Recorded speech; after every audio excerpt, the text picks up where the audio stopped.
Daugiau nei 17 dienų gyvenau paslaptyje, slėpiausi kiaušinėje vienas savo pasaulyje. Ir dabar aš esu putpeliukas ir tai mano istorija. Sveiki visi, taigi 5 paros vakaras jau yra, tai per šiandieną turėjau tokį nemalonumą, kad teko 3 putpeliukus išmest, nes užsilenkė jie, kaip sakant, tai bet o užsilenk galėjo irgi iš dalies darau prielaidą tai, kad atsimenat, aš praeitoje serijoje rodžiau, kad labai jie daug kombikormą iškapsto veltui į tą padėklą. Tai vat buvau aš tą kombikormą prarinkęs ir ryte supyliau į tuos indėlius ir padaviau, kaip sakant, antram kartui jiem. Tai vat aišku, tas kombikormas jisai pakankamai iš tikrųjų ten tas iškapstytas buvo švarus, vienas kitas ten šudelis papuolė, nors stengiausi aišku didesnius biškį prarink gabalus. Aišku, neneigsiu, ten vienas kitas gabaliukas vis tiek kokią šudelę papuolė ir taip toliau.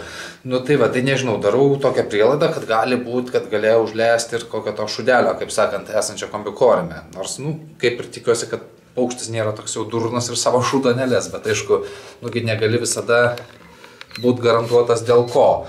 Tai va, o dabar keliausim į vidų ir pažiūrėsim, kaip sakant, šiandien daug nefilmuosiu, bus trumpas video, daug nepasakosiu, tiesiog -3 putpeliukai ir viskas, tai va.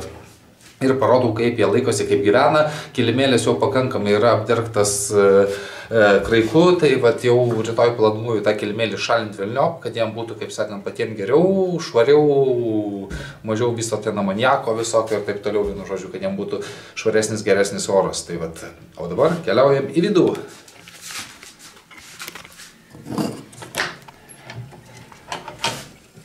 Tai va, kaip matot,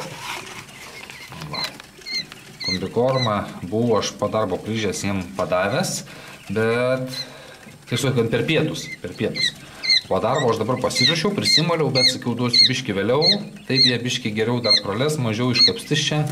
Tai va, o kaip matot, kraikas jau tikrai kilimėlis, va, daugumoje vietų jau baigia užaugti kakuliais. Vandenį per pietus irgi keičiau, va, šitą tai ir po darbo grįžęs vakare pamainiau, nes buvo nebedaug. Tai vat, o taip, kol kas visi kiti kaip ir normaliai jaučiasi. Tai vat, tai visgi daugiau tų eksperimentų nebedarysiu, turbūt su tuo iškapstytų kraiku aš daugiau taip nesemsiu ir nerušuosiu ir nedavinėsiu.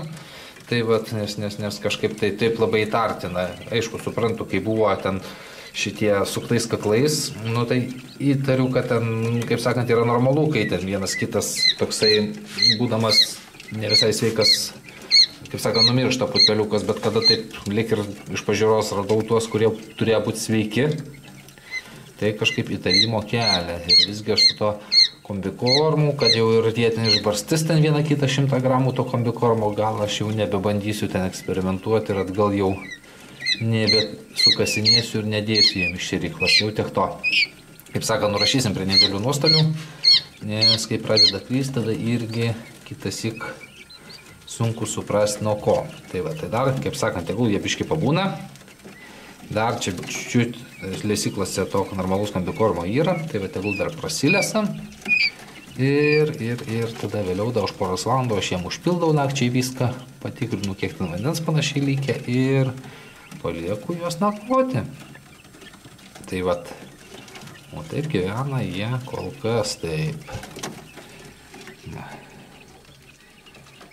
Dar padariau vieną dalyką, truputėlį temperatūrą pamažinau, nes jau pamačiau, kad jau pradėjo po lempom, jie ten va, nebe po pačią lempą jau gultis, o jau labiau pradėjo šonus, tai reiškia, jiem pradėjo darytis biškį jau gal ir per karštą.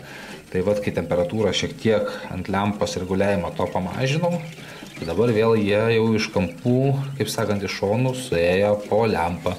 Tai reiškia, vėl jiem panašiai ta tinkama šiluma ir jie jau nori šilumos. Tai va.